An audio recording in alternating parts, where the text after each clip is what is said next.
Fala, galera, vamos começar o 5º podcast. E hoje a gente trouxe um convidado especial. Todo é especial, né, Felipe? Todos são especiais.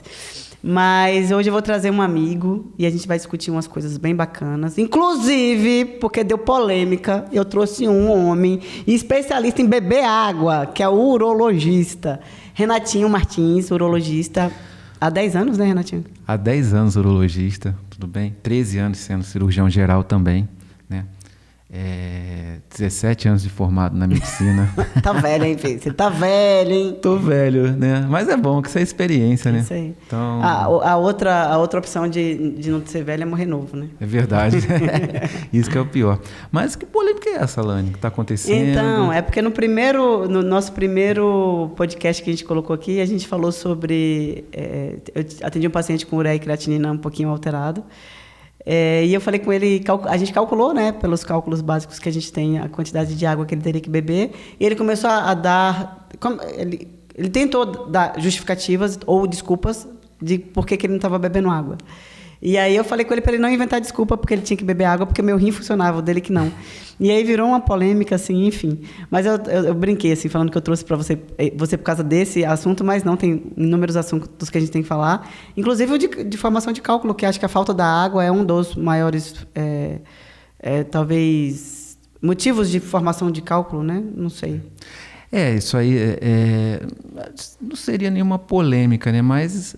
eu acho que assim, a água é uma coisa que já está tão batido que você tem que consumir isso todos os dias. Que né? não teria que ser discutido. Não tem nem que você questionar, não existe isso. Mas a gente que é urologista mesmo no consultório, você tem esse problema, né? As pessoas, a gente às vezes vai recomendar, vai orientar que ela tem que tomar uma certa quantidade de água, só que as pessoas elas não conseguem entender isso ou não querem entender, né? Elas às vezes te questionam, né? Mas eu não consigo beber muita água. Ela está com problema, ela está com um cálculo renal, mas ela não consegue entender isso. Você vira para ela e fala assim, geralmente você tem que beber mais ou menos em torno de 2 a 3 litros de água por dia. A pessoa fala assim, doutor, eu passo mal se eu beber água. Eu assim, tento entender como é que a pessoa, né, passa mal bebendo água. Eu fico enjoado quando eu bebo água. Eu falei, não, mas olha só. Bebe aos pouquinhos, pelo menos, né? Eu até oriento, assim, da pessoa botar uma garrafinha de água do lado dela de 500 ml. Mas o que eu estou falando, assim, o jeito que foi feito o corte, né? Foi um corte mesmo de um podcast. E o jeito que foi feito, a pessoa viu o lado negativo, que hoje a gente tem muitas pessoas que olham mais o lado negativo do que o positivo de qualquer situação, né? E talvez o papel do médico, ou de qualquer informante, tá? Não estou dizendo só médico, mas nutricionista, qualquer outro da área de saúde, talvez dar uma solução. Porque os pacientes, eles querem, primeiro, as pessoas, não pacientes em si, querem ouvir o que eles querem escutar, né? Assim, com certeza. Ou não querem fazer o que tem que ser feito. Então, eles querem uma solução do processo sem ter trabalho. E aí, a solução seria, uma solução que eu vou dar, tá? É botar a água em garrafa, que eu acho que é fácil. E uma vez eu estava fazendo um round com os alunos, e eu perguntei para o paciente se ele bebia água. E ele falou que ele bebia. Aí eu perguntei quanto. Aí ele, não sei. Eu falei, então, quantos copos você bebe? Ele, eu bebo uns 2 copos desse por dia. E aí eu falei, na hora que ele pegou um copo desse, era um copo desse, assim, normal. Eu falei, 400 ml. Aí ele, sabe assim, ele não quantificava. Então foi o que eu falei. Beber em garrafa é legal, porque aí você quantifica. Tipo, eu tenho que beber 4 garrafas de água, e o resto pode ser suco, chá ou qualquer outra coisa. Mas quando você bota a garrafa, você consegue quantificar. E aí, sim, é uma solução para o paciente. Então, deixa no lado da sua mesa de trabalho uma quantidade de água que você vá beber, né, certo. Mas eu vou te falar, minha amiga, assim, você não precisa nem ser urologista não para saber os benefícios da água, porque todas as especialidades médicas, né, se você for ver, eles vão te orientar a beber água. Sim. Desde a parte da estética, né? 70% da gente é água, né? 60, água, né? 70%. E os benefícios delas, se o pessoal soubesse. Né? Então, e aí, essa foi a polêmica, mas não foi por isso que eu te trouxe.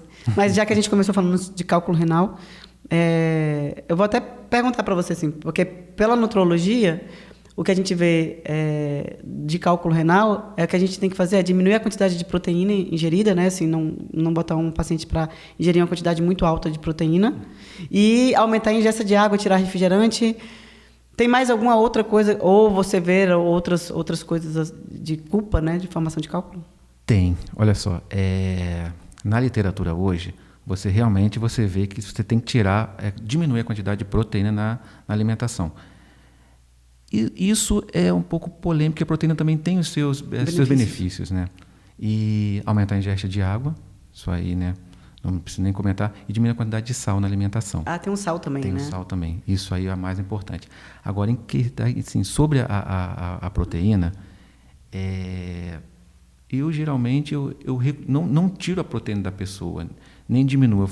A não ser que aquela pessoa que come churrasco todo dia. Que aí vai ter o sal, né? E a proteína vai junto, ter né? O sal e a proteína, né? Mas a proteína ela está envolvida realmente no mecanismo da formação de cálculo. Sim. Mas só que tem outras coisas que influenciam no cálculo. A síndrome metabólica, né? O paciente obeso, não é só, né? Às vezes o paciente é magro, mas, né, come aquela quantidade de carne, vamos dizer, 3, 4 vezes, né, na semana. Isso você não vai tirar, né, do paciente. É todo individual, né? E tem o cunho genético também, né? Assim. Tem o cunho genético também para o cálculo renal, né? Para o cálculo renal. Sim, e aí tem vários tipos de cálculo renal também, né? Tem mais comum é o de cálcio mesmo, né? Isso. Mas tem o coraliforme, que é a forma do cálculo, mas tem que geralmente proteus, né? Isso. Sim, na verdade o mais comum é o oxalato de cálcio, né? Você tem fosfato de cálcio, você tem os cálculos coraliformes, que são geralmente por infecção de bactéria, né? Que são os proteus, né? Pode ser por Escherichia coli também, que é um tipo de bactéria, que é uma bactéria, na verdade, né? Mas o cunho genético também existe? Também existe o cunho genético, sim. Meu pai teve cálculo, eu tenho cálculo. Isso sim. Já está bem documentado que a genética tem influência na formação do cálculo. Sim. E você não acha que o excesso de vitamina C também pode ajudar, não? Porque o pessoal está tomando muita vitamina C para a imunidade. Com certeza. Vitamina C dá cálculo de oxalato. Está envolvido no metabolismo do oxalato, né? Da absorção de oxalato. E o pH da própria urina influencia e todas as outras coisas, né? Com certeza. Na verdade, assim, o cálculo é um equilíbrio, né?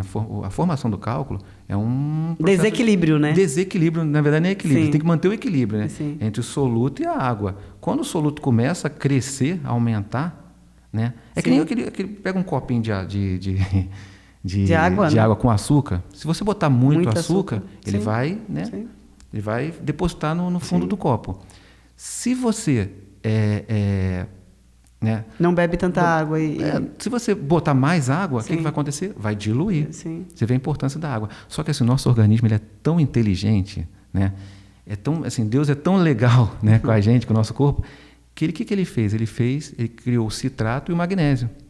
Então, o citrato e o magnésio, o que eles falam? Tem outros também, a proteína de tantos rosfal, as glicosaminoglicanas, né? O que elas fazem? Elas ajudam, né, mesmo com essa precipitação alta de soluto, eles ajudam a, vamos dizer, diminuir a quantidade de soluto, e mesmo, né, com um produto de solubilidade alto, você não consegue formar cálculo por conta dessas substâncias, né? Principalmente o citrato e o magnésio. E citrato você tem na laranja e no limão, né? Entendi. Por isso que é importante você tomar suco de limão e de laranja. Sim, sim. E o excesso também vai ficar, excesso de citrato também pode formar cálculo, né? Então é tudo um equilíbrio, né? Tudo um equilíbrio, né? Exatamente. Sim. Por isso, pessoas, bebam água, né? É isso. Mas, enfim, o que eu trouxe mais, Renatinho, aqui, para a gente conversar muito, é porque, assim, é uma procura muito grande no meu consultório. Eu atendo, é lógico, homens e mulheres. Minha procura é muito feminina, porque o público feminino tem uma queixa social ou uma... Não só queixa, mas uma exigência social de obesidade, por exemplo. Então, hoje, o meu público maior são mulheres que querem perder peso, né? Mas eu também tenho muitos homens, não só que querem perder peso, mas talvez uma saúde ou uma estética diferenciada, né? Mas eu vejo hoje muito no consultório os transtornos sexuais nos homens. E aí eu trouxe para a gente esclarecer, talvez polemizar ou solucionar alguns problemas aqui de geral, mas que hoje eu encontro muita gente com uso inadvertido dos anabolizantes. E eu digo uso inadvertido de testosterona, porque testosterona tem sua função e tem sua ação, tanto é que tem no mercado para ser usado, mas o exagero do uso com pessoas que não necessitam, tipo...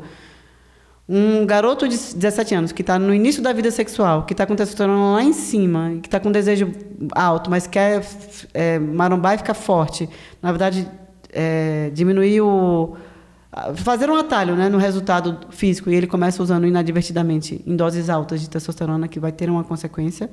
E eu não sei se você chega a pegar, eu acho que você não pega nessa idade, mas talvez a consequência disso lá na frente, se tem alguma, né, consequência. Mas é por isso que eu trouxe mais para a gente discutir sobre isso, que eu vejo no meu consultório, né, no dia a dia, assim. Fala um pouquinho sobre esse uso aí inadvertido. Se você pegar um garoto de 17 anos e querendo usar testosterona, é para fins estéticos, né? Mas você com 17 anos, com uma alta quantidade de testosterona, no futuro ele vai ter problema, né? E não vai gostar desses problemas que ele vai ter. Assim, ele vai se arrepender quando chegar lá na frente. Ele vai se arrepender, né? Porque 17 anos ele não tem cabeça ainda, ele não entende a vida, ele está muito novo, né? Vai chegar lá na frente, ele vai ter problema de infertilidade, né? Sim. Ele vai ter problema de impotência sexual, né? Aquele biofeedback negativo, né, que a testosterona faz, né, no nosso corpo. É que assim, quando a gente faz testosterona de fora, a gente é muita gente, né? Quando os pacientes fazem testosterona de fora, o corpo para de produzir a nossa, isso. Então o corpo ele entende, assim, já que tem testosterona, eu vou parar de produzir o meu. Então ele avisa, o testículo, por exemplo, avisa lá no cérebro, que para de produzir, porque eu já estou tendo, de alguma forma, assim, está fazendo de fora, e aí ele para de... ele manda que a gente manda o feedback, né? Ele manda o feedback negativo. Esse feedback acho que é sempre negativo. Sim. Ele vai mandar de volta, falando assim, já tenho, pode parar de produzir. E aí o cérebro para de mandar estímulo para o testículo para ele produzir a própria testosterona, né? Porque você estão jogando testosterona, né, do meio externo para você. Então o corpo, né, ele não vai entender. Fala assim, vou parar de produzir aqui porque não tem necessidade de produzir, né? E aí isso tem uma consequência, porque quando você para de usar o anabolizante, né? Você demora um tempo para voltar a produzir o seu. Eu sei que, como do jovem, o desbloqueio é mais rápido. Mas quanto mais você vai fazendo, mais fica demorando, né? Depois de uma certa idade, é difícil você voltar ao normal, né? Aí você vai ter que fazer testosterona para o resto da vida. Cara, tem um estudo que saiu, Renatinho, há pouco tempo, que ele fala que quando você começa um ciclo de anabolizante em uma pessoa que já tem uma alteração do feedback pior... Quando você começa a anabolização num paciente que já tem uma alteração de espermatogênese, também é pior. E quando você começa, ou não é começo, né? Mas quando você pega um paciente que já fez vários ciclos, o resgate do eixo e o problema de fertilidade é pior. Então, quanto mais você faz ciclos, mais fica difícil você resgatar esse eixo. Sim, Alane, porque que acontece? Você já fez lesão no testículo, né? Você já deixou ele hipofuncionante. Ele fica até diminuído de tamanho, né? Muito de tamanho. Acho que quando 75% da glândula para de produzir testosterona, ele já diminui de tamanho, né? Então, é bem comum os pacientes no ciclo queixarem de que o testículo está diminuído de tamanho. É sinal de que já não está produzindo já mais. Para recuperar a função dele depois diminuído, é complicado. E fora a questão da fertilidade, né? Se uma pessoa que é mais velha, né, não quer ter filho mais, tudo bem. A gente tem mais algum garoto de 17 anos, você fica... Tem que desencorajar, né? Desencorajar os pacientes que... Assim, a pessoa, se ela quer ver, ela quer avaliar, se ela quer usar testosterona, ela tem que procurar um médico. Um endócrino, um nutrólogo, um urologista, entendeu? Porque a pessoa, para usar testosterona, tem que ter sintomas, né? Baixa da libido, impotência, fadiga, né? Cansaço físico. Mas isso o médico vai avaliar se realmente precisa... A necessidade ou não. Eu realmente não sou muito a favor... Assim, eu não sou a favor de pessoas com idade... precoce fazer isso, né? Tipo, 17, 20, 25, 30 anos fazer isso, porque eu acho que tem uma consequência. Então eu falo que a gente não pode usar as cartas altas do baralho no início do jogo, que a gente tem que usar isso depois, porque caso tenha queixa, a gente vai conseguir fazer. E eu vou dizer uma coisa, Renatinho, que para mim, uma vez uma paciente chegou, uma mulher, né? Chegou falando que o marido dela tinha ido num endocrinologista, e que o endocrinologista passou testosterona para ele porque ele estava com testosterona baixa. E aí eu perguntei assim, qual a idade do seu marido? E ela falou 34. Eu falei, 34 não tem idade de ter testosterona baixa. Ela descobriu, né, o médico que ele foi, descobriu o motivo da baixa de testosterona, porque nada contra passar testosterona no paciente que não tem testosterona, né, que está com testosterona baixa. Mas eu preciso descobrir o motivo para aí sim tratar a baixa de testosterona. Porque eu já descobri, em 5 pacientes, uma mulher e 4 homens, no meu consultório. Um prolactinoma, que é um tumor produtor de prolactina cerebral que diminui a testosterona. Eu já descobri também. Então, e é muito prevalente, assim. É lógico que não é todo mundo que tem, mas é muito prevalente no nosso meio, né? E o motivo não era a falta de testosterona, era um tumor cerebral produtor de prolactina. E aí eu diminuía e ele não precisou fazer testosterona, né? Eu já descobri também. Um paciente jovem, né? E, na verdade, ele veio com a queixa de impotência sexual, que é o que causa. É isso aí. Né? E no protocolo da urologia, né? A gente pede prolactina. E assim, é raro, né? Eu não sei se você já pegou até bastante com 5 pacientes. Mas são 7 anos. Eu uso mais. Porque não é que é bastante, é porque a quantidade de pacientes. Eles vêm com uma queixa específica, né? O nicho acaba sendo esse mesmo de procura, né? E assim, a gente acabei descobrindo, só que assim, a gente encaminha para o neurologia, para o neurocirurgião, porque realmente era uma. Ou para o endócrino também consegue tratar. Ou para o endócrino também, verdade. Mas falando nisso, as pessoas mais jovens, vamos lá. Você já falou aí dos mais velhos. Procura no consultório de urologia para pessoas mais velhas. Qual a queixa principal? O que acontece? A nossa procura maior são os pacientes com mais idade, né? Mas, assim, sempre a queixa principal é a questão da potência sexual, da diminuição da libido. Né? E aí, gente mais velha, assim, quando procura? Gente mais velha. Depende. Hoje em dia aumentou muito. Vou te falar que é uma coisa que está me impressionando muito. Os pacientes mais jovens estão procurando muito urologistas com queixa de perda da libido, impotência sexual. Ereção, né? Até a dificuldade de manutenção de ereção. Porque, assim, a impotência sexual não é só você não ter ereção. É até a incapacidade de você manter a ereção. É o famoso... borracha fraca. Oba! Então, assim, meio barra, meio tijolo. É só a pessoa entender melhor, né? Meio barra, meio tijolo, né? Segundo um colega meu falava que é a verdadeira palmolescência. Palmolescência, isso aí. Mas é bom a gente conversar assim, relaxado, porque assim, as pessoas têm muito preconceito, muita vergonha de falar sobre isso. Mas isso é normal no homem, gente. Isso acontece. Não, é engraçado que assim, vamos ser sinceros aqui, Renatinho, eu não sou homem, né? Mas eu atendo muito homem. A maioria, vou dizer que, se não 100, mas 99%, já falhou uma vez. Com certeza. Gente, a gente pega... Com certeza. Isso é normal, gente. Você falhar... Falhar é normal, gente. É porque assim, a gente tem a crença, né? Não é mito, é a crença, né? De que nós somos super-homens, que a gente tem que chegar, não pode broxar e que tem que ficar com o pinto duro o tempo inteiro, né? É porque acho que não entra pornografia no meio da situação, porque nos filmes, né, porque isso virou uma endemia, né? Uma endemia de principalmente gente jovem, né? 17, até gente mais velha também, viciado em pornografia e acha que tem que ter a mesma desenvoltura do que o cara lá da... Com certeza, vídeo, né? Você não vai ter. Não vai ter, primeiro porque o filme pornô ele é cortado, ele é editado, né? Sim. Várias vezes. Outra coisa também, uma coisa que eu descobri, o ator pornô, ele faz uso da injeção. Ah, né? tá. Ele faz uso da injeção lá, por isso que ele tá com aquela rigidez. Conta aí pro povo o que é injeção, gente. Injeção, antigamente, quando não existia o Viagra, o Tadalafil, né? O Sildenafil, o pessoal fazia o seguinte, né? Ou a gente injetava, né? Usava o é soro? É o que injeta? O nome comercial é o Caverjete, né? Mas é a prostaglandina. Sim. Você injetava no pênis, né? Você fazia uma ereção, causava uma vasodilatação local, né? Os vasos, O corpo cavernoso, ele fica cheio. Fica cheio de sangue, né? Então, essa injeção induz a ereção. Mantida por um tempo grande. Por um tempo grande, né? Mas o problema é que quando você usa em paciente idoso não tem problema. Mas em jovem, você estava causando priapismo, né? Priapismo é uma ereção prolongada. E dolorosa, né? Dolorosa. O priapismo... Quando eu era residente... Mentira, 1980. Mentira, 2010. Para, de graça. Que eu também sou cirurgiã, tá? Então, a gente conversa assim, porque eu e Renatinho, a gente já fez até cirurgia. Nós trabalhamos juntos, né? Na minha época de residência, era comum um paciente específico que ele já conhecia os procedimentos, a gente já conhecia ele na residência, que vinha com priapismo mantido, né? Priapismo é o que ele falou mesmo, fica uma ereção muito mantida, só que quando é patologia, quando é doença, é doloroso, né? E ele tinha anemia falciforme. Então, as células do sangue, elas vão para o corpo cavernoso, né? No pênis, ele mantém uma ereção, só que eles não conseguem sair, porque elas formam uma foice. E aí elas juntam, ficam todas presas ali no corpo cavernoso. E aí chega uma dor, né? Chega a causar muita dor, né? Porque fica horas mantida a ereção. Dói, assim. né? Porque o pênis ele não pode ficar, né, no máximo mais de 2 horas, né, com ereção.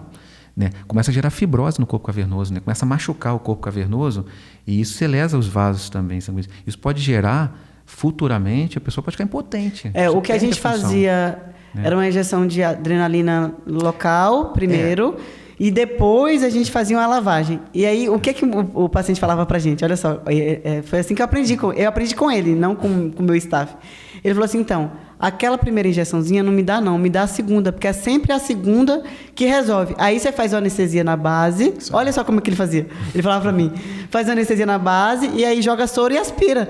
Aí foi assim que eu aprendi, com o paciente, né? Assim, e a gente fazia. Você lava primeiro, lava bem, né? Porque você tá tirando o coágulo que tá ali dentro, formado, geralmente resolve só com a lavagem. Depois você joga... E aí tem outras condições, além da anemia falciforme, que dá o priapismo, que seria talvez o uso inadvertido dessas medicações. O mais comum é o uso hoje em dia se encontra também pessoal que usa Viagra também, usa sildenafil, né?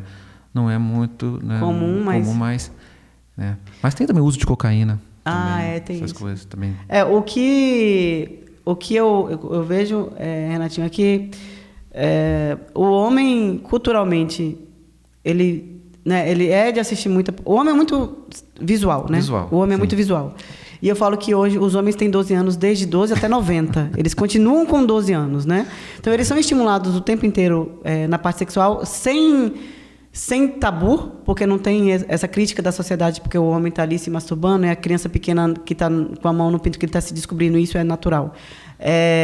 O pai vai lá e incentiva, porque isso é bonito e tal. Então, o homem, ele recebe... vídeos e fotos de mulheres de poses sexuais. Hoje no celular. E ele é incentivado a pensar em sexo o tempo inteiro, porque ele olha ali tudo. Eu falo que a pornografia, que é, né, o filme pornô, eu falo que é pornografia mesmo, que é filme escrito por homem, sabe? Assim, o roteiro é homem. Porque aquilo ali não é real. Só que quando chega na vida real... Esses meninos de 17 e tal, meio que se assustam, porque tipo, ei, você não vai fazer isso? Não, meu filho, eu não sou a menina do filme, né? Enfim.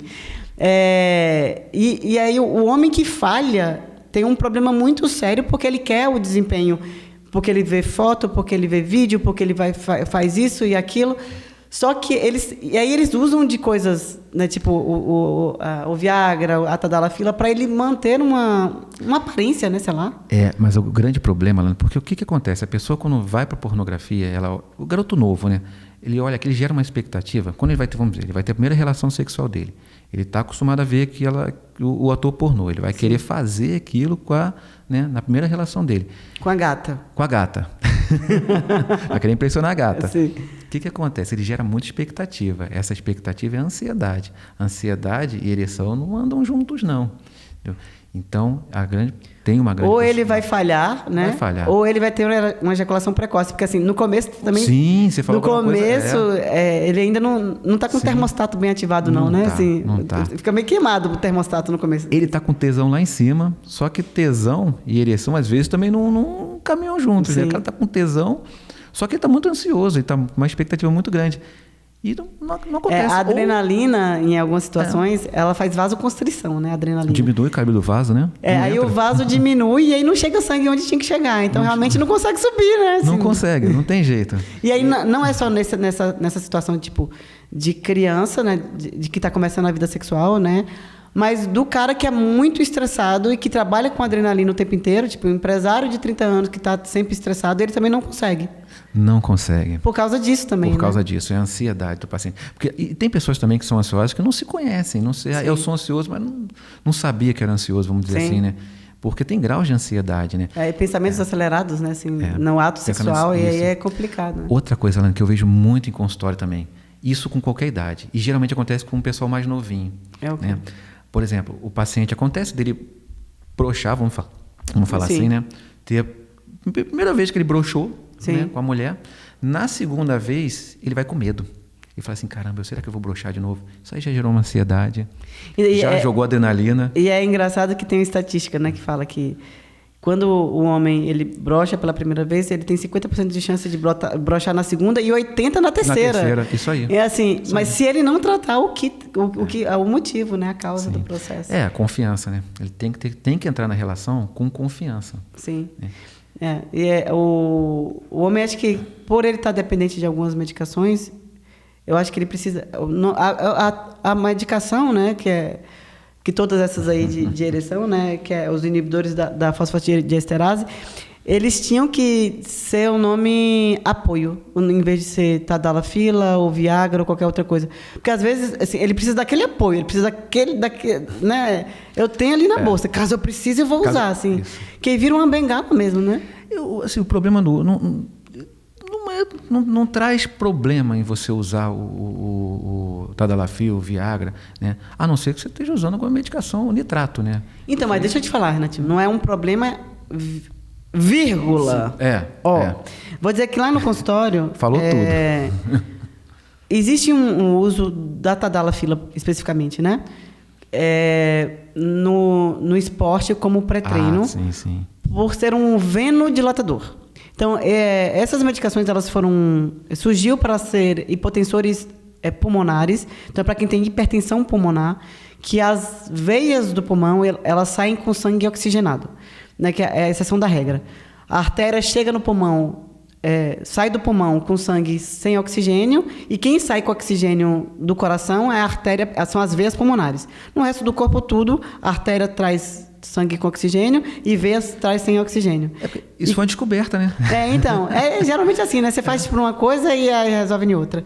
E aí, como faz venodilatação pulmonar, as 4 veias pulmonares que saem do coração para ir para o resto do corpo, né? Eles saem com oxigênio. No esporte acaba sendo uma boa, principalmente em esportes que fazem apneia, tipo natação, né? Porque eles acabam levando o oxigênio pro músculo com um pouco mais de intensidade, né? Sim. E aí, e não só por isso, veio porque os usuários de drogas anabolizantes para fins esportivos acabavam tendo alterações de ereção, e aí o uso da tadalafila nesse meio aí. E aí, hoje, vou dar um exemplo, tá, gente? Existe a tadalafila diária, que é de 5 miligramas, existe a tadalafila para fins de ereção, que é de 20 miligramas. Eu já peguei gente usando de 34 anos, não estou mentindo.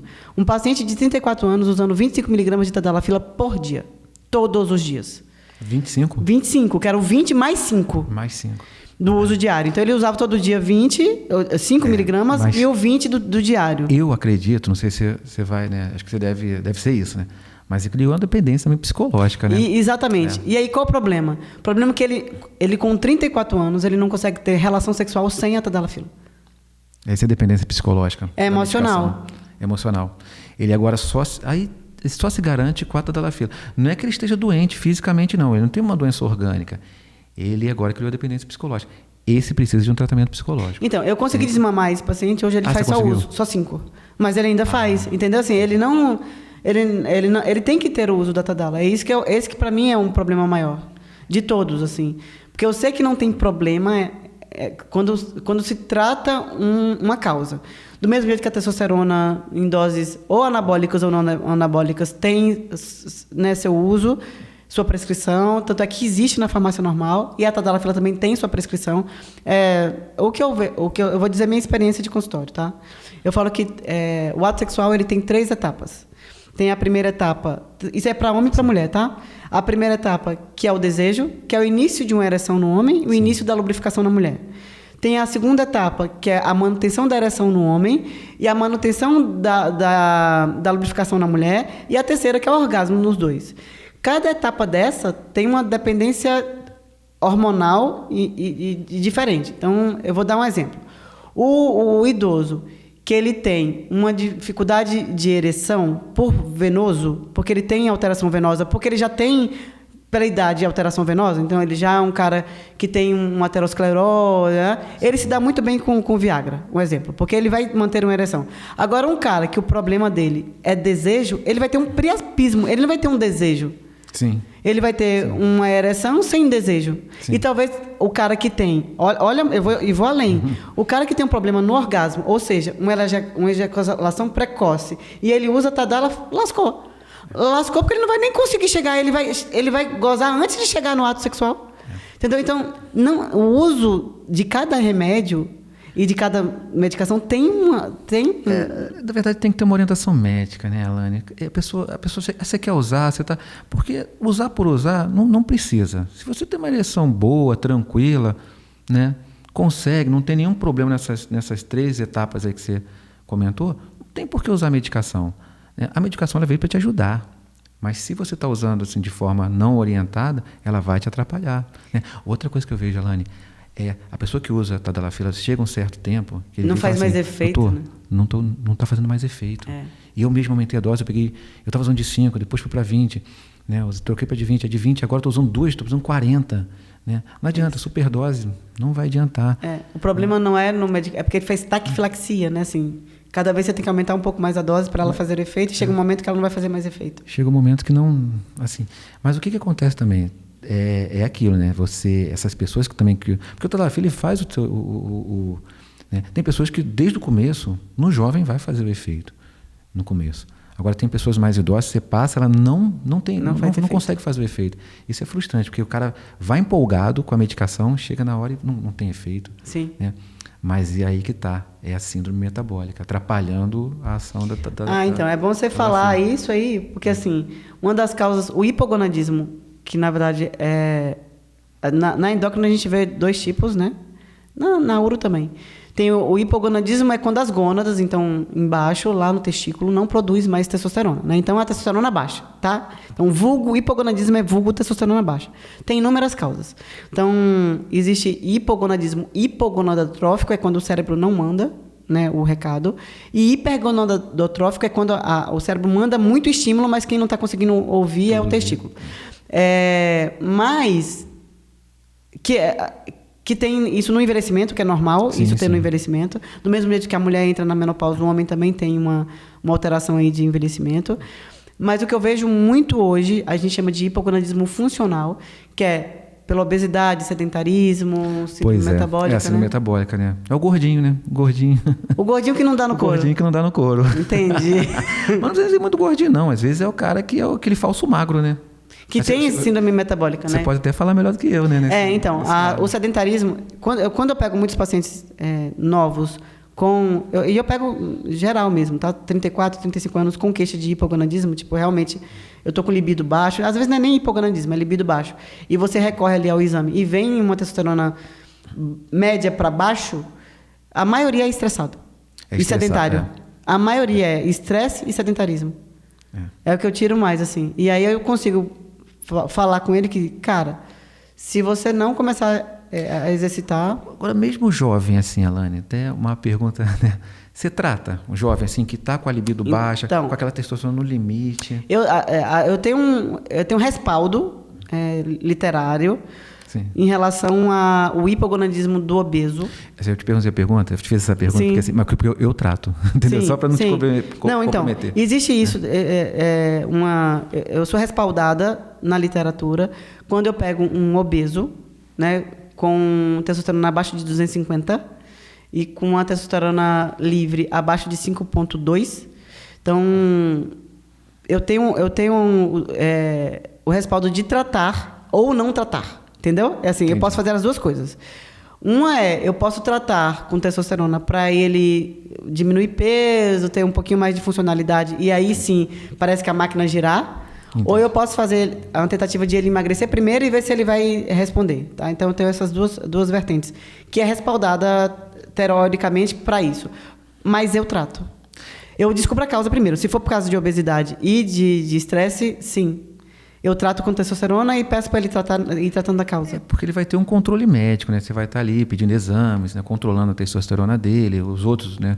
Os outros parâmetros também você vai estar controlando. Então ele vai ter um respaldo médico. Sim, sim. E vai ter qualidade de vida, né? Ele vai melhorar a libido. Cara, vai... assim, eu acho que depois dos 40, Renatinho, não digo que são todos, tá? Sim. Mas o que eu vejo que há uma diminuição progressiva de testosterona e às vezes não é só testosterona. Eu vou lá. Na endócrina a gente usa muito hormônio e receptor hormonal. Sim. E aí eu vou explicar direito. Eu falo no consultório que é assim, existe quem fala e quem escuta.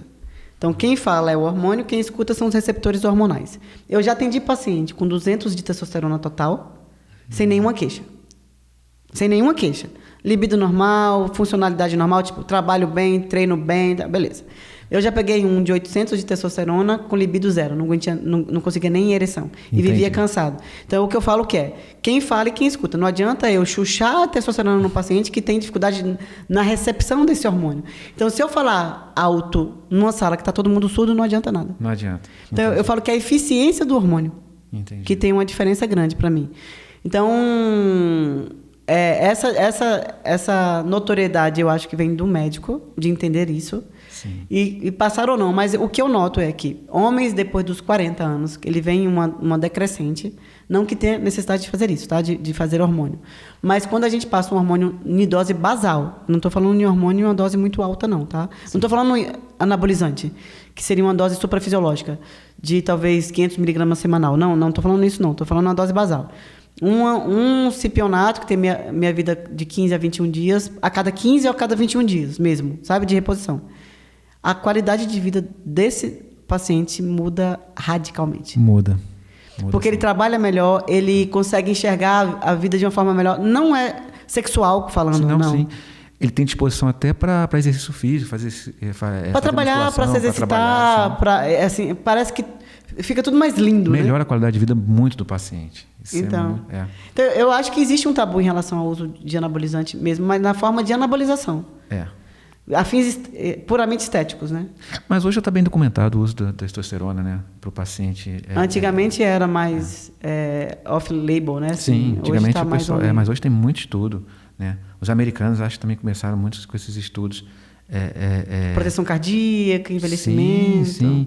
Até para a parte cardíaca, sabendo usar testosterona. Se você usar muito a testosterona para a parte cardíaca, vai ser ruim. Na verdade, eu acho que... para vocês entenderem um pouquinho sobre... A parte cardíaca com o anabolizante é que o anabolizante ele vai fazer o crescimento do músculo. E o coração é um músculo, né?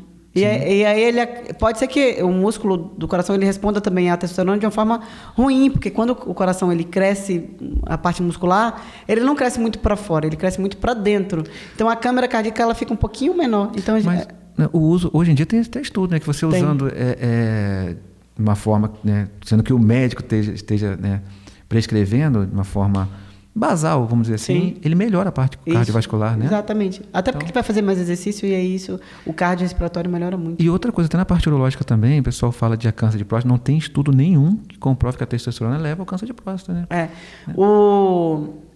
Há um aumento da próstata com o uso de testosterona, porque tem muitos 5-alfa-redutase na própria... A enzima que transforma a testosterona em dihidrotestosterona chama 5-alfa-redutase. E alguns homens têm muitos receptores na próstata, alguns homens têm muitos receptores no couro cabeludo, alguns homens têm muitos receptores na glândula sebácea. Então, eu não posso saber que em todo mundo vai ter. Porque, às vezes, eu posso fazer um hormônio, tipo um testosterona em um paciente que vai cair cabelo, no outro não vai cair cabelo. Em um vai dar espinha, no outro não vai dar espinha. Um vai aumentar a próstata, o outro não vai aumentar a próstata. Pois né? O que acontece? Por exemplo, não é contraindicação. Não é absoluta. Não é contraindicação absoluta, por exemplo, paciente idoso que tem uma próstata aumentada de tamanho, que é a hiperplasia prostática, sim. Né? Não é contraindicação, a não ser que esse paciente... Aí chega a ser uma contraindicação relativa, nem absoluta. O paciente que tem uma próstata aumentada de tamanho, mas que tem os sintomas né, prostáticos... Obstrutivos, né? Mas muitos sintomas, os sintomas altos. Né? Tem aquela classificação IPSS, que a gente classifica os sintomas né, da hiperplasia prostática. Se ele tiver elevado, é uma contraindicação relativa. Aí você tem que botar na balança, né?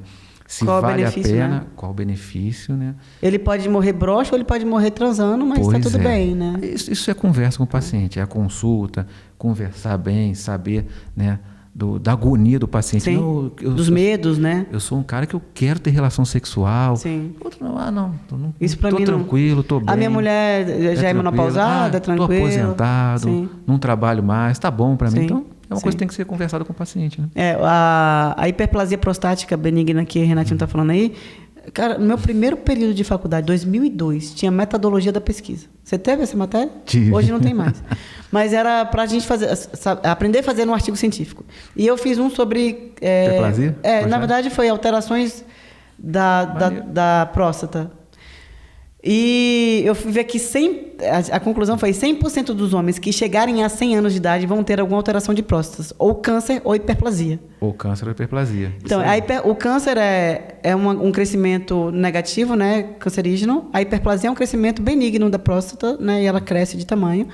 Alguns momentos, a uretra, que é o canalzinho que leva o xixi para fora, ela passa por dentro da próstata. Então, quando você tem um crescimento muito grande da próstata, e às vezes na parte de dentro, não na parte de fora da próstata, né? Você acaba fazendo uma oclusão desse canalzinho, e aí o paciente ele não consegue fazer xixi, né? Não consegue. E um dos sintomas é o gotejamento, né? Quando você faz muita força e você faz só gotinha, né? Ele urina com dificuldade.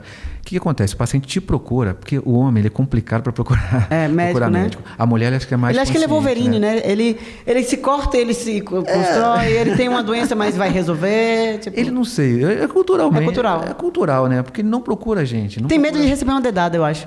Também, tem medo. Isso é um mito, né? Engraçado. Eu tava vendo, de ser masculino, isso não é masculino, né? Assim. Ele tem esse preconceito. Mito, esse preconceito, né? De achar que ele vai mudar a opção dele sexual se ele receber um toque retal, coisa que não tem nada a ver. Gente, o toque retal é rápido, não dói, não incomoda.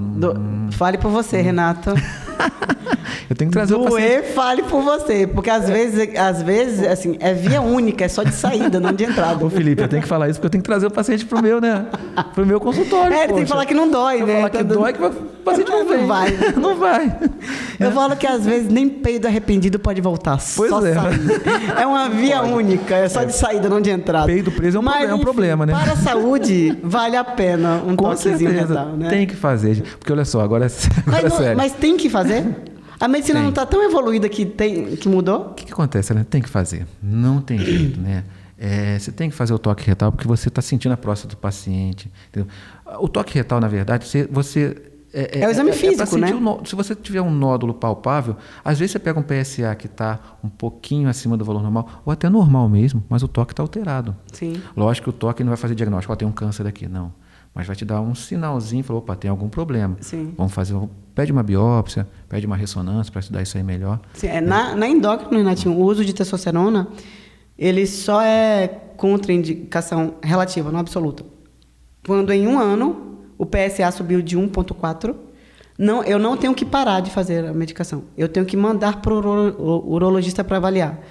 Ou quando o PSA está acima de 4 na população geral, ou acima de 3 na população negra, ou com que o pai teve câncer de próstata, entendeu? Com um fator de risco muito importante. Porque não tem contraindicação, né? Para isso. Absoluta não. Para isso não, entendeu? É aquilo. Porque realmente o paciente que tem um PSA mais elevado, você tem que investigar porque é uma suspeita de câncer de próstata. Em aumento progressivo também, né? Vem aumentando, tem alguma coisa errada. Nem que seja um diagnóstico de prostatite, por exemplo, que é uma inflamação da próstata. Se o paciente porque se o paciente teve um aumento de PSA maior que 0,75 durante 1 ano, ele tem que ser investigado. Então a gente bota 1,4, você acredita? Você bota 1,4, né? Na endócrino, não 1,4. Mas acho que é para reposição de testosterona. Sim, né? para repor testosterona, não para investigar, porque aí sim. Porque às vezes o paciente chega para você com PSA de 1, aí chega no próximo ano que está com 2. Falou, opa, vamos investigar isso, que teve esse aumento, né? Dobrou praticamente. Então, porque eu vou te dizer, porque eu tenho um paciente que é médico, ele é ginecologista, já teve câncer de próstata que foi retirado, curado, e eu faço testosterona. Eu faço reposição de testosterona, a opção nossa ali no consultório foi fazer gel de testo.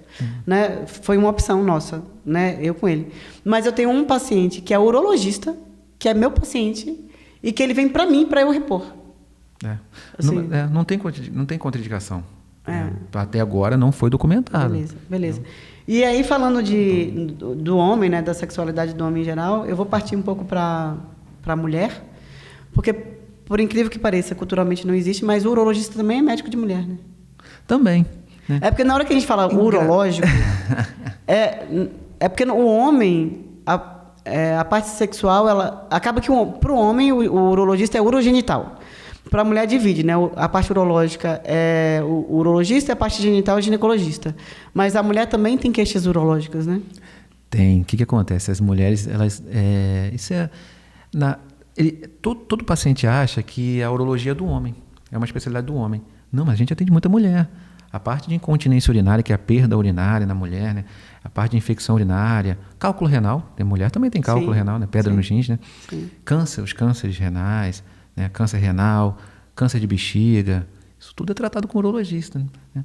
Mas assim, o que mais as mulheres procuram são as infecções, as infecções urinárias e incontinência também, né? Urinária. Muito. Né? Porque primeiramente eles vão no ginecologista. Isso aí. Né? Só que é uma especialidade... Quem vê melhor, vamos dizer assim, né? Não é que o ginecologista não veja.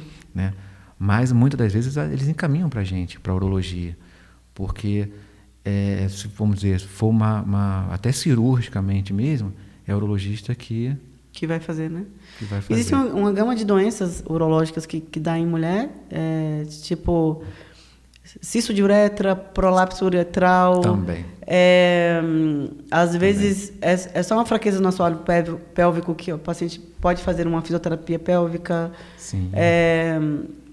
Existem, sim, algumas situações do tipo a mulher pós-menopausada, porque o estrogênio ele deixa o tônus, né, muscular ali da pelve e da bexiga, da vagina hidratada e tonificada, e com o tempo você vai perdendo esse tônus e aí realmente dá uma riada na bexiga. Bexiga baixa. Bexiga riada, a famosa bexiga riada. E aí é cirúrgico e às vezes não cirúrgico, né? Então o ginecologista faz e o urologista faz, não? Na verdade sim, a gente chama de cistocélia, a bexiga riada, né? Isso, na verdade, a cistocélia é mais parte do ginecologista, né? Quando dá algum fator na parte de incontinência, eles já encaminham para o urologista, né? Sim. Porque é aquilo, você tem que... Quando você recebe um paciente que ele tem uma incontinência urinária de urgência, uma incontinência urinária, você tem que avaliar se é uma incontinência urinária de urgência, de esforço, em alguns casos até fístula, né? Sim. Mas isso aí deixa que é muito específico. Outro podcast. É outro podcast. Mas você tem as principais, é urgência e de esforço, né? Quando você está falando da parte muscular do períneo, ali, né, da musculatura ali da vagina, é esforço. É esforço. É aquela espirro que não consegue. Não consegue. O pular de algum lugar e perder. Pegou um pouquinho de peso. E o de urgência é tipo, não consigo segurar, Não né? consigo segurar, tem que correr e acaba nem chegando no banheiro. Então, eu pego alguns pacientes com urgência miccional, mas eu vou te dizer por quê. Que vou cair na polêmica do primeiro vídeo. Quando o paciente passa a beber muita água, ela vai muito ao banheiro. Só que existem pessoas que têm bexiga hiperreativa, né? Assim, a bexiga, ela não consegue distender muito. Então, com um pouquinho de xixi, ela já comprime, né? Na hora que é... E aí, ele é a alteração do detrusor mesmo, né? Que é o músculo que fica em volta da bexiga. Isso acontece muito com o diabético. O diabético, ele... né? Isso até é um problema, né? Vamos dizer assim, neuronal, né? Porque a bexiga ela tem uma capacidade. É autonomia neuronal mesmo. Ela tem uma capacidade... Tem a capacidade de encher, né? Porque geralmente são 500 ml de líquido que ela consegue... Você acredita que a mulher tem uma capacidade maior do que a do homem? Acredito. Essa mulher tem capacidade maior que... De tudo na vida, a mulher tem mais capacidade do que o homem. A nossa capacidade é bem reduzida, né? De fazer as coisas. Inclusive, o seu cérebro é menor do que o da mulher. Com certeza. Não, a mulher é multitarefa, homem não. Mas por isso que as mulheres completam a gente, né, Elaine? A gente não vive sem vocês. É verdade. Mas a mulher tem uma capacidade um pouquinho maior, é lógico, em algumas situações, quando a gente pega... Que, na prática, é falado bexigoma, mas é errado. Bexigoma. Né? Que é quando a bexiga ela distende. Por algum motivo você não consegue fazer xixi. Causa uma dor muito grande, né? Quando a bexiga está bem cheia de xixi. Eu já tirei 1,5 litro, 1,7 litro. Na verdade, você consegue até encher mais do que 500 ml, né? Mas assim, o tolerável são 500 ml. Não, é isso que eu estou falando, é uma forma patológica, né? Assim. 1,5, 2 litros de xixi, ela estoura, né? Ela estoura, né? Ela estoura. Pode mas estourar. essa hiperreação, né, do detrusor é o que faz as pessoas irem no banheiro toda hora. Mas com o tempo, Renato, é o que eu percebo, tá? Assim, aquela pessoa que bebe 400 ml por dia de água. E eu peço para ela começar a beber 2,5 litros de água. Ela vai começar a beber e ir no banheiro toda hora, mas chega um momento que o nosso corpo é tão inteligente que ele começa a adaptação. E aí ele começa a, em vez de 200 ml, daqui a pouco ele junta a capacidade de 400, depois ele vai aumentando. Então, em vez de você ir toda hora, você acaba conseguindo espaçar um pouco mais, bebendo a maior quantidade de líquido, né? Com certeza. É porque ela distende, a bexiga tem ela tem uma alta capacidade de distensão, né? De adaptação também. Sim. Né? A sua forma, a quantidade que você bebe água, essas coisas. Eu acho que isso também, por você não beber muito, você ainda não ensinou a ela beber água, você não ensinou a ela como que ela tem que funcionar. Porque se tem um pouquinho, você tem aquela sensação de bexiga cheia, você vai lá e faz xixi. E aí sai 200 ml, aí você volta. Aí, eu acho que com o tempo, você aumentando a ingesta de água, você ensina a sua bexiga a ela guardar um pouco mais de xixi para ela ir ao banheiro, né? É lógico que tem algumas situações, tipo, vou dizer, o café, o álcool, Isso. eles são irritantes da mucosa da Eles bexiga, irritam. né? Tudo que tem cafeína, né? Você irrita a parede da bexiga e faz você urinar mais, né?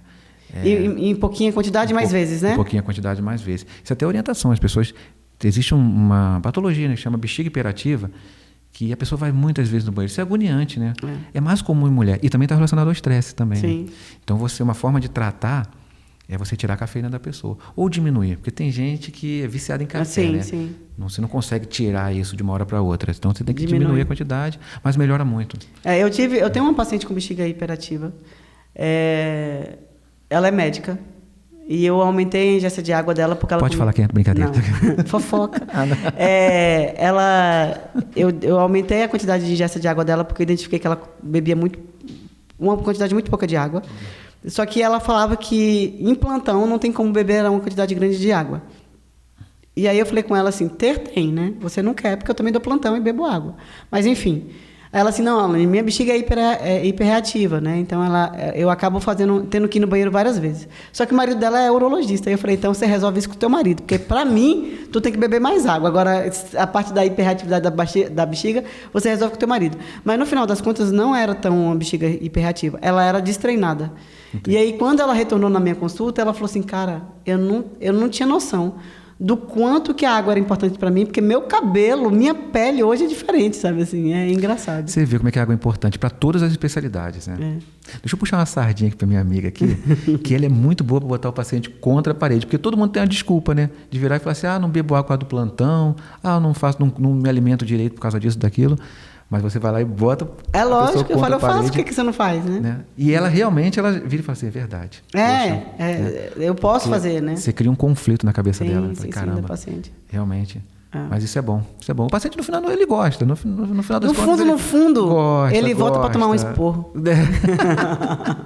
Porque, já viu, tem paciente que fala assim, poxa, eu fui... O médico, ele conta às vezes até com orgulho, fala assim, nossa, o médico me deu uma bronca, o médico brigou comigo. Lógico, você não vai, né, brigar com o paciente, né? Mas chamar atenção, às vezes, tem paciente que você tem que dar uma chamadinha de atenção um pouquinho mais... Existe uma né? psicologia de confronto que você pode fazer em alguns pacientes, em outros não, né? Porque realmente tem uns que vão aceitar muito bem o confronto, mas outros não. Outros realmente vão ficar... Porque você pode fazer o contrário, né? No começo, sim. Depois ele vai... Né? Pode ficar chateado no começo, mas depois eu creio que... Mas é engraçado, sabe por quê? Porque hoje o Instagram, ele é um currículo, né? Os pacientes, antes de chegar a mim, já me viu na internet. E talvez ele vá a mim porque ele sabe disso. Porque ele sabe, é engraçado que onde eu atendi um paciente de primeira vez, ele falou assim, tô pronto para receber esporro. Sabe assim? Então, ele já sabia quem eu era. Aí eu falei, vamos ver se você vai receber esporro ou não. Assim. Ele já entra meio rindo, assim. Então, ele já vai procurar essa medicina. Mas a Alana dá esporro, mas é um esporro bonzinho, né? Eu sou uma princesa. Muito bem. Deixa eu ver aqui o que a gente tinha colocado aqui mais. Então, o que a gente chegou na conclusão, que as mulheres que procuram o urologista é mais pelas perdas urinárias, né? Urgência, perda miccional de... Infecção urinária de repetição também. Também? Repetição também. Porque assim, a primeira vez que ela tem infecção, a maioria não procura urologista, não. Vai no clínico, vai no ginecologista. Mas aí, quando começa a ter de repetição, Aí o especialista mesmo ele já encaminha para o urologista. E qual é o caso? Qual é o motivo da maioria dessas infecções por repetição? Geralmente você tem a cistite da lua de mel, Sim. né? Que são as mulheres recém-casadas, vamos dizer assim, que está tendo relação sexual frequente, que começa a ter muita infecção. Porque para a gente, né, dizer que a pessoa tem infecção urinária de repetição, ela tem que ter mais de 3 infecções durante 1 ano. Sim. Né? E tem as mulheres que entram na menopausa, porque aquele negócio baixa do estrogênio, baixa do hormônio, né, que ocorre durante a menopausa, ela faz uma secura vaginal e isso leva à proliferação de bactérias. Né? Eu vou explicar de uma forma que eu consigo ver, né? A da lua de mel que ele falou é realmente no ato sexual, quando o espermatozoide ele é empurrado para dentro com a fricção. Isso aí. Só que a gente tem 3 buraquinhos, na verdade um não é buraquinho não, tá? Um é o clítoris, o outro é a uretra e o outro é a cavidade vaginal. Quando você está na cavidade vaginal e faz a penetração, essa ejaculação, ou até a própria muco da mulher, ela entra pela uretra também. E aí o ideal seria fazer xixi depois de todo o ato sexual para fazer uma limpeza da uretra, né? Para não subir. Sim. Você tem 4 buraquinhos, né? Tem 4 buraquinhos. Não, esse aqui é da nossa conversa aqui. É só saída, não é entrada, entendeu? Era esse. Mas a relação anal... Esse aqui é 1 ponto e 3 buraquinhos, então. A relação anal depois, sem limpar e vaginal, também dá infecção urinária. Dá muita infecção urinária. E a anal propriamente dita também sozinha. E na mulher e no homem, né? Na mulher e no homem. Verdade. E no homem também leva muita prostatite. Porque o ânus tem muita bactéria no ânus. Acho que é o lugar mais contaminado que tem do corpo, né? Sim. Do nosso corpo, né?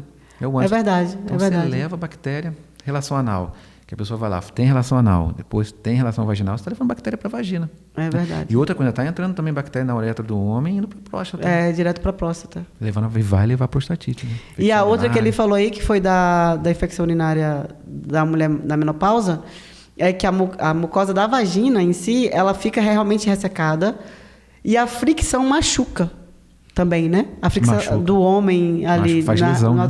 Faz lesão e ali vai levar alguma infecção. Faz microlesões, né? Vai levar a vaginite e a infecção urinária também, né? A infecção urinária. E aí... né, tem tratamento, tá, gente? Todas elas têm tratamento. Tem tratamento, tem protocolos para diminuir a quantidade de infecções, evitar, né? Então, eu vou dizer que eu já tive infecção... Assim, eu falo que infecção urinária é uma coisa que você não tem que desejar para a sua pior inimiga. É isso e candidíase. São 2 coisas que você não pode... Né, para ninguém. E quando eu já tive uma infecção... raramente eu tenho infecção urinária, acho que não lembro a última vez que eu tive infecção urinária, mas quando eu era jovem eu tive infecção urinária uma vez e eu tinha um cálculo na bexiga, que entrou com cistoscópio e conseguiu ver o cálculo, ele era pequenininho, e aí o urologista ele conseguiu tirar. Conseguiu tirar. E aí depois nunca mais eu tive infecção urinária. É porque o cálculo, o que estava promovendo a sua infecção urinária era o cálculo. Ele provavelmente desceu do rim, ficou na bexiga, não conseguiu ser expelido, né? Geralmente esses cálculos pequenininhos você até consegue expelir, mas por algum motivo ele não saiu. Eu tinha 18 anos, eu não lembro direito o tamanho e nada, mas tirou, nunca mais eu tive, assim. Ele é um corpo estranho que está ali, né? Sim. E isso faz proliferação também de bactérias. Então, da mulher, a procura maior é infecção urinária. Infecção urinária. Aí a segunda procura maior é perda de urina. Perda de urina. Continência urinária. Né? Tá. Tem os cálculos também que procuram bastante. É menos do que no homem, não é? Ou não? Olha, antigamente o homem era mais propenso que a mulher. Hoje já está igualando, né? Hoje já está chegando já quase 50%. Se for para você falar uma solução para quem tem cálculo renal de repetição, então, né? Que forma muito cálculo. Que forma muito fala cálculo. A dica que você daria. Beber água. Ai, gente, será que é só eu que peço para beber água? Polêmica, a Renata tá mandando vocês beberem água. Beber água, né? Ter uma vida saudável, né? Hoje já está bem documentado que a síndrome metabólica, ela ajuda na formação do cálculo. Né? A síndrome metabólica, gente, a última classificação de síndrome metabólica é paciente com a perímetro abdominal maior do que 80 no homem, era 88. Não, 80 na mulher, era 88, então hoje é 80 na mulher. E no homem era acima de 102 e passou para 94. Pô, diminuíram? Diminuiu. Isso é um absurdo. Isso é um absurdo. O homem podia ter uma cintura maior do que 1 metro. Sacanagem, pô. Então, era maior do que 1 metro, né? Isso aí, filho. 1 metro, então é 94 no homem e 80 na mulher. Pressão alta, ou alguma dislipidemia, então é colesterol ou HDL baixo, ou LDL alto, ou triglicerídeos alto. É isso que é caracterizado assim síndrome metabólica. Então isso também vem levando o cálculo renal. Eu estava... tem agora uns artigos novos que estavam falando que a pessoa que tem formadora de cálculo, ela tem uma tendência maior a ter infarto, né? Sim. No futuro. Bacana, né? não sabia. Engraçado, para você ver como, né? Mas talvez tem muito viés aí também, que aquele cara que forma muito cálculo, talvez era o cara que seja sedentário e realmente ele tem uma tendência de infartar, né? Assim. Então tem muito viés, né? Que precisa tirar. Ou seja, faz exercício e bebe água. Agora, essas pessoas que têm, né, formam cálculo de repetição, assim, elas tem que procurar um urologista, porque a gente tem meios de fazer diagnóstico para saber a causa. Por que ela está formando tantos cálculos? Porque não é só operar, a pessoa vai ter cálculo, opera. Né? Mas tem meios para você descobrir qual é a causa, né? Se a pessoa tem alguma doença que está levando a formação desses cálculos. Né? Beleza. E aí, no homem jovem, tá? Qual a principal queixa que chega no seu consultório? No homem jovem Jovem que eu digo 30, 40 anos. Ou as IST. O jovem é... Doenças sexualmente transmissíveis. Hoje, são infecções, né? São infecções sexualmente transmissíveis, né? No paciente jovem. Cálculo renal também procura muito. Né? Beleza. Ou seja, o tratamento para IST é encapar o bichinho. Encapa o bicho, gente, pelo amor de Deus. Deixar de fazer não tem como. Não, pode ser uma das saídas. Mas sair está fora de cogitação. E no homem mais velho seria transtornos de ejaculação ou de ereção e de... O homem mais velho é mais por conta de hiperplasia prostática, sintomas prostáticos, né? E desejo hipoativo, não? Também. Sim. Procuram bastante. Beleza. Eu vou falar no meu consultório, tá? O que procuram mais os homens realmente é o transtorno hipoativo sexual e a dificuldade de ereção. Eu tenho homens mais velhos que não têm esses sintomas. Né? E os homens mais velhos que me procuram não é por esse sintoma. Apesar de eu fazer endócrino e nutrologia no consultório. Os homens mais novos hoje me procuram por causa de transtorno hipoativo de desejo sexual e de dificuldade de ereção. Por incrível que pareça. Olha como é que inverteu, né, as coisas. Mas o que eu classifico hoje? Eu acho que a pornografia, o uso de tadalafila e sildenafila e os usos inadvertidos de anabolizante, eu acho que isso que vem trazendo isso muito mais pro jovem. E assim, eu acho que isso vai piorar futuramente, Lani, porque assim, antigamente, o que a gente fazia? Né? Isso é até da minha época. Da nossa, a gente tem nossa, né? Porque você, vamos dizer, para adquirir um conteúdo pornográfico, você tinha que comprar revista, né? Ou alugar um filme, né? Que antigamente tinha locadora, você alugava filme, fita de videocassete, né? Uhum. Hoje em dia você tem muito fácil. Hoje em dia um adolescente, qualquer horário, ele pode ver pornografia pelo celular. Na verdade, não é só jovem, né? Na verdade, basta você abrir uma plataforma... Todo mundo, né? De rede social, que você vai ver aquelas mulheres, mesmo que elas não tenham esse objetivo, mas as meninas dançando dancinhas sensuais acaba sendo um dos, né, motivadores. Assim, não estou falando que a pornografia é um problema, não, né? Só que o problema são os excessos, né? Sim. Por exemplo, a mesma coisa a masturbação. É um problema para a vida do homem? Não. Né? Só que o problema é o excesso. Sim. Né? Você que se masturba muito, né? Lógico que você não vai conseguir ter relação com a mulher se você se masturbou muito. Até porque acaba condicionando o cérebro que aquela é uma forma de dar prazer. E aí a mulher não vai conseguir fazer a mesma coisa, né? Não, com certeza. A mulher não sabe muito a mesma pressão, a mesma velocidade que o homem faz, né? Assim, a masturbação é totalmente diferente da relação sexual. Jogo é jogo, treino é treino. Jogo é jogo, treino é treino. Treino é diferente do jogo, pô. Não, mas eu não sou... Eu sou a favor, tá? Tanto da masturbação masculina como feminina, que eu acho... Eu falo que são coisas separadas para conhecimento. Isso. Que não compara ao junto, né? Assim, são coisas diferentes que eu acho que todo mundo tem que fazer, e isso aqui, o junto, é outra parada, né? Sim, você falou tudo. É um complemento, né? Mas eu acho que é isso. O que tem buscado para mim é o jovem com distúrbios sexuais, homens, quando procuram para essa parte, é mais por isso.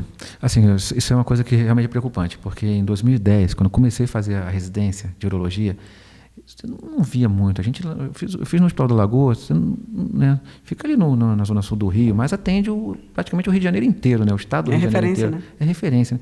Então, você não via tanta, vamos dizer assim, pessoas jovens. Queixa, né? de gente jovem. Gente jovem com distúrbio da libido, distúrbio de ereção. Hoje você vê muita procura. Né? Hoje você tem uma quantidade enorme de... Né? Alguma coisa aconteceu, né? Alguma coisa aconteceu que mudou isso daí. Né? Eu acho que no primeiro podcast a gente falou sobre ansiedade também.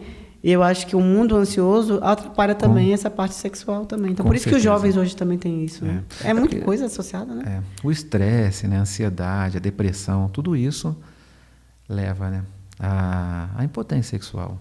Não, o que a gente tem que deixar claro aqui é que o homem ele não tem que performar o tempo inteiro, né? Vou te falar uma coisa interessante, desculpa te interromper, mas assim, isso também é muito... A gente recebe muito esses pacientes que eles não têm distúrbio de ereção, mas eles acham que têm, justamente por causa disso. Porque o cara vê um filme, vê o ator pornô atuando, ele quer atuar igual. E ele fala assim, eu estou impotente. Eu falei, não, mas espera aí, teu pênis fica ereto? Fica com pinto duro? Né? Às vezes tem que usar uma certa linguagem. Ele não fica. Falei, então, tá. Mas chega no meio, ele dá uma amolecida. Não, eu consigo. Falei, não, mas espera aí. Não, porque às vezes eu faço a primeira vez. Falei, tá, mas é muito rápido. Não. Tá. Aí na segunda vez, já não é a mesma coisa. Eu falei, rapaz, mas assim... Não é assim não, meu filho. Calma, cara. Pera aí, pega leve aí. Porque, a segunda, sem tirar de dentro, eu não consigo. Não, pelo amor de Deus, rapaz. Não, calma, você tá, né? Você tá em outra vida, filho. Não. Vivendo a vida real. É assim que funciona a vida real. Isso vem muito assim pra gente. Então você tem que explicar pra ele que você não é o super-homem, não, cara. E ele busca muita performance, o homem, né? Porque culturalmente, quando ele... Eu vou dizer como mulher, tá? A mulher ela não liga muito para performance, ela liga muito mais para como chega assim, como vem aquele ato sexual. Às vezes você não precisa ter penetração para agradar uma mulher, sabe? São outras coisas, né? Isso você não aprende no colégio, né? Eu gostaria muito que o colégio ensinasse essa parte de educação sexual. Hoje tem mais, né? Hoje estão botando aí, talvez disturpando um conhecimento, mas hoje acho que falam mais de sexo mais abertamente, até porque tá fácil de achar, né? Nos vídeos na internet. Mais. Então, talvez a escola tenha que falar isso de uma forma não pervertida, né? De uma forma mais centrada. A educação mesmo. Porque é importante, né? Até porque o menino está com 12, 13 anos, está iniciando, né? O menino, a menina. Sim. Né? Que está entrando naquela fase, né? Vai dizer o que é normal, o que não é normal. O que não é normal, entendeu? Isso tinha que ter. Porque na minha época não tinha, nunca tive aula. Tive aula de biologia, mas dos órgãos sexuais, mas não educação sexual a gente não teve. Não, e aí tem toda aquele quinta série na cabeça do homem, né? Que começou a falar, tipo, na hora que fala ereção, aí todo mundo na sala... É uma coisa de quinta série. Então, hoje em dia eu acho que encarar a sexualidade está diferente. É verdade. Falado mais abertamente, né? Mas é legal, acho que mas também os professores também que vão trabalhar com isso, eles já vão saber lidar. Mas é uma galera mais jovem também que está sendo professor, né? Porque antigamente os professores, eles não ouviam disso com os pais, nunca falaram para eles, a educação, acho que vai gerando É porque isso acaba sendo jogado até para os pais. Sim. Né? Lógico, os pais também têm que passar essa informação, sim. Mas a escola tinha que ajudar nesse sentido, né? Porque a escola, a função também é educar, né? Não é só jogar conteúdo para o aluno, matéria para o aluno, decore isso aí. É isso aí. Eu acho que a saúde sexual, tanto do homem quanto da mulher e do casal, é muito importante. Que eu falo que a parte sexual, ele tem um peso muito grande para baixo. Ou seja, eu vou explicar o que é para baixo. É tipo assim, se o sexo tá bom, tá tudo normal. Se o sexo tá ruim, tá tudo uma bosta. Entendeu? Assim, ele só tem peso para baixo. Ele não tem, tipo, se o sexo tá bom, tá tudo excelente. Não temos dinheiro não, mas estamos transando. É mentira, meu filho. É assim. Não temos dinheiro, mas a gente tá transando, tá uma bosta. Mas... É cultural. Isso é cultural. Né? Mas quando eu tenho um paciente que está com qualquer distúrbio sexual, vamos dizer assim, eu gosto da esposa estar junto. Eu chamo, traz tua namorada, traz tua esposa, para a gente poder conversar e passar isso para ela. Porque passa muita coisa na cabeça da mulher. Sim. Às vezes está passando o homem está tendo uma traição, né? Sim. Ou até crise da meia-idade também, né? Assim, pois é. Você não tem... Assim, o que eu reparo, Renata, é que, assim, vou dar um exemplo. O homem jovem, ele consegue ter muitos atos sexuais no mesmo dia. Por exemplo, a recuperação dele é mais rápida. O homem mais velho, ele não consegue ter uma recuperação tão rápida assim. Então, Às vezes, assim, uma vez por semana, 2 vezes por semana, é ok, assim. Só que ele quer manter aquilo que ele tinha quando ele era jovem. Quando era jovem, né? Mas não tem um protocolo para isso, Sim. né? Dizer assim... Eu tenho pacientes mais velhos que fazem todo dia e mais novo que faz uma a cada semana. Não tem protocolo para isso, porque as pessoas falam assim, eu tenho que ter relação todo dia, eu tenho que ter relação 3 vezes por semana. Não tem, isso aí é do casal. É do casal, né? Cada um sabe um combinado, o que faz. né? É um combinado. Né? Às vezes você está cansado mesmo, você quer dormir, né? E hoje em dia, isso já foi... Né? Teve um estudo na China que eles falaram o seguinte, que o chinês não está tendo mais relação sexual. Né? Isso é por causa do cotidiano das pessoas. Sim, hoje em dia. Trabalhando muito, né? É muito estresse. O cara chega em casa, celular também está influenciando nesse estudo. Sim. Até eles comentam do uso do celular. Que as pessoas hoje... Você começa a mexer no celular, daqui a pouco você olha, está de 2 horas e meia no celular. Comecei a mexer de manhã, daqui a pouco você olha, ih, caramba, já está Não fiz nada produtivo, só olhei celular. Só vi celular, só fiquei olhando celular. Certo. Não tem protocolo para isso, na verdade, né? O casal ele tem que estar satisfeito da forma dele. Sim. Independente se está tendo, sei lá, pouca, muita relação, né? Sim. Não existe. A gente tem um questionário para saber se realmente está com disfunção sexual, não disfunção de ereção, mas de libido baixo, que chama, tem alguns, né? Mas a gente na endócrina a gente usa o Adams mesmo, que é o mais comum para a gente. Uma das perguntas que eu faço no consultório normal é como é que está a ereção matinal, né? Assim, isso é muito importante.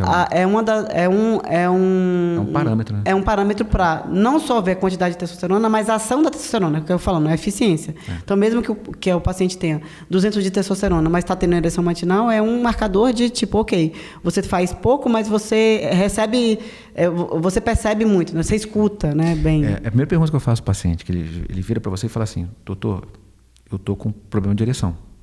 Aí você pergunta para ele assim, você está tendo ereção, mas quando você acorda com um pinto? Você tem que falar assim, você tem tesão de mijo? Você tem tesão de mijo? Ele falou, não tenho. Eu falei, opa.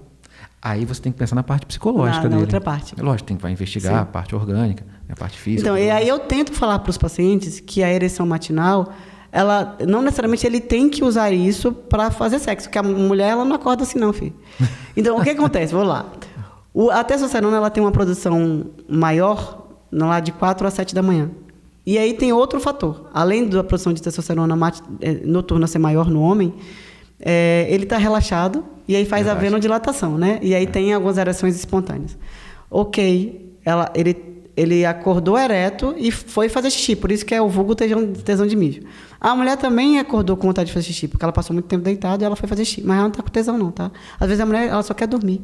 É só para avisar. É só... Mas assim, às vezes quem tem uma dificuldade de ereção pode usar isso a seu favor, né? Epa, deixa eu aproveitar que eu estou funcionando aqui, deixa eu usar essa função. Vamos que aqui. vamos. Mas é um marcador bem importante, né? Não, importantíssimo. Se você está acordando de manhã, não está tendo ereção, tem que procurar um médico. Beleza. É comum não ter todo dia. Assim, é mais comum ter do que não ter. Mas não é tipo assim, hoje acordei sem, vou pro médico. Não. Não é todo dia, não. Tem que explicar, Renatinho. Verdade. Né? Assim, não é assim. Se você acordou com pinto mole, procura... Não é assim não, gente. Assim, você pode acordar com pinto mole um dia, não tem problema. Mas se isso continuar... Se você acordar e tiver um pesadelo, não adianta que pesadelo você não vai... Né? Se você está sendo assaltado no pesadelo... Está sendo assaltado no pesadelo, né? Você está sendo assaltado. Você acorda, não vai acordar com ereção, porque... Se sua mulher está te traindo no seu pesadelo, não significa que ela te traiu. É só um pesadelo. Porque se você acordar... E seu pinto realmente ficou broxa. Com pinto duro, tendo pesadelo, rapaz, você tá bem de parabéns. Ó, tá de parabéns. Parabéns. Não vou nem mandar procurar urologista. Beleza, mas acho que o que eu tinha anotado aqui era isso. É um papo bem bacana. Fala alguma coisa que você tem para acrescentar. Você tem alguma coisa para acrescentar em relação a alguma coisa que a gente não perguntou aqui? Não, acho que foi abordado já tudo, né? Assim, de interessante, até de informação para as pessoas. Eu queria te agradecer muito, poxa, Lani. A gente, né, já se conhece já há muitos anos, né? Trabalhamos juntos. Sim. Né? Você, olha, uma excelente cirurgiã. Mentira! Não fala isso não, gente. Fala isso não. Excelente cirurgiã. O que acontece? Eu fiz faculdade para ser cirurgiã plástica. Quer dizer, eu fiz cirurgia para ser cirurgiã plástica. Não, excelente nutróloga, endócrina. E aí eu desisti no meio do caminho da plástica porque eu me decepcionei com as pessoas que queriam plástica. E aí eu fui para uma pegada antes da plástica. Então, vamos emagrecer antes de fazer a plástica. E é isso. Por isso que ele está falando de cirurgião, porque eu ainda dou plantão de cirurgia. A gente deu plantão junto. trabalhamos juntos, né? Isso aí. Eu queria te agradecer muito. Assim, foi uma honra participar do teu podcast. Né? A gente vai fazer algumas discussões, não só essa, né? Assim, vão ter outras discussões com outros médicos de outras áreas para a gente ter uma coisa multidisciplinar. Eu gosto no consultório, às vezes, quando eu pego paciente que já tem um tratamento, tipo, com urologista, entrar em contato com o urologista para a gente fazer um tratamento conjunto, né? Que eu acho bacana. Tem outras patologias que a gente pode abordar na própria nutrologia, na própria endocrinologia. Por exemplo, paciente com rim único. Então, tem uma série de abordagens que eu pego no consultório e que você também pega no seu consultório. Mas hoje, esse podcast foi basicamente para a gente falar sobre sexualidade, que é essa preocupação de uso inadvertido de algumas medicações e tal. E eu acho que foi um papo bem descontraído e bem tranquilo. Eu acho que a gente tem que entender um pouco mais da sexualidade. Eu vou trazer depois ginecologista para a gente falar da sexualidade feminina, que é uma coisa que está sendo quebrada mais agora, né? O homem fala de sexo muito comumente, mesmo que seja para errado, né? Porque na rodinha de homem ele fala sobre sexo, mas ele está mentindo. Porque ele sempre é o... Mente muito. O homem mente muito. Mente demais. Né? Você fala assim, filho, você mente muito. Mas é questão de maturidade, né? Não precisa ser... Pra que você vai mentir? Isso aí. Mas tem muito, né, na rodinha de homem. Demais. Até o prazer, muitas das vezes, do homem é maior, né, contar para os amigos do que fazer. Sim. Né? Tem até uma piada sobre isso. Né? Fala a piada aí. Não, a pessoa, às vezes Vai, Renatinho. Conte uma piada. Me conte uma piada.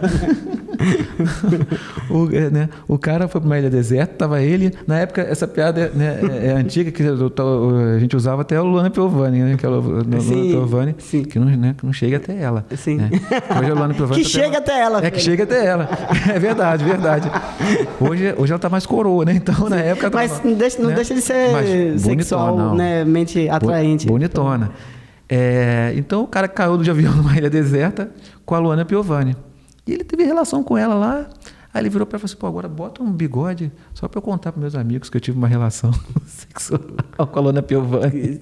Mas isso é o prazer dele contar para um amigo, né? Sim. Para a Luana ser um amigo e ele contar para... Entendi. Agora entendi. Então, aquela pessoa que só atende a piada depois, né? Entendi. O prazer dele seria contar mais para o amigo do que... Pois é. Então, assim, é o prazer, às vezes, de mentir, de contar pro outro. Não tem graça, né? Se não contar, não tem graça. Sim. Tô brincando. Mas no meio masculino é muito mais aberto falar de sexo do que no meio feminino. Então, futuramente a gente vai trazer especialistas para a gente falar de sexualidade feminina, nem que seja sexóloga ou ginecologista para isso. E depois a gente vai fazer, talvez, né, rodas com profissionais que a gente consiga fazer, urologia e tal. Mas, para mim, foi um prazer te chamar mesmo, porque esse papo é um papo que eu costumo falar com muita naturalidade no consultório e que eu vejo muito no consultório. Então, para as pessoas que me seguem também terem esse conhecimento. É lógico, a gente falaria horas aqui, né, sobre isso. De uma forma mais lúdica né, e engraçada. Mas eu que agradeço você por aceitar o convite. E é isso. Aonde o pessoal te encontra na rede social, Renatinho? Fala aí. Olha, vamos lá. A roupa, eu não sei não, né? É arroba... vai estar aqui também, né? Vai estar aqui. É Renato.Martins. Dá uma corrada aqui. Eu acho que é Renato.Martins, né? É porque quem tá... Doutor, deixa eu ver aqui. DR. Rapidinho. DR. Ainda bem que é cortado, ainda bem que não é ao vivo. Graças a Deus. Não, mas isso também fica bem ao vivo. Fica bem, né? Tá aqui. É dr.renato.martins Uro. Beleza. Então, dr.renato.martins, mas vai estar aqui também. E para você que está no Instagram aí... Não, volta. Vou voltar, tá? Ele errou, eu tive que errar. Para você que está no YouTube, é só seguir a gente aqui, né? Então, é o quê? É escrever, né? Escrever. Não se esqueça de se inscrever. Beleza. Você que está a gente aqui Você que está acompanhando a gente aqui no YouTube, é só inscrever no canal e caminha para um amiguinho que precisa escutar isso daqui e curte aí nosso podcast para a gente distribuir para outras pessoas que precisam escutar isso também, tá? Mas é isso. Obrigada, Renatinho. Eu que agradeço. Alane, só para terminar, nossa, importantíssimo o que você está fazendo, porque você levar informação para as pessoas que né, com certeza hoje a gente deu muita informação, tirou muita dúvida das pessoas, porque o homem tem esse preconceito, tem essa vergonha de não ir no urologista, e a gente conseguiu passar essa informação, né, para as pessoas. De forma de brincadeira, mas conseguiu. De forma brincando, né? Acho que deixou até as pessoas mais relaxadas, mas a gente está acostumado a lidar com isso, né? Então, no final das contas, assim, homem, vá no urologista, mesmo que vá tomar uma dedada, não tem problema. Não tenha medo. Não tenha medo. Segundo, bebam água. Isso, né? aí. E terceiro, transem. Isso aí. É isso.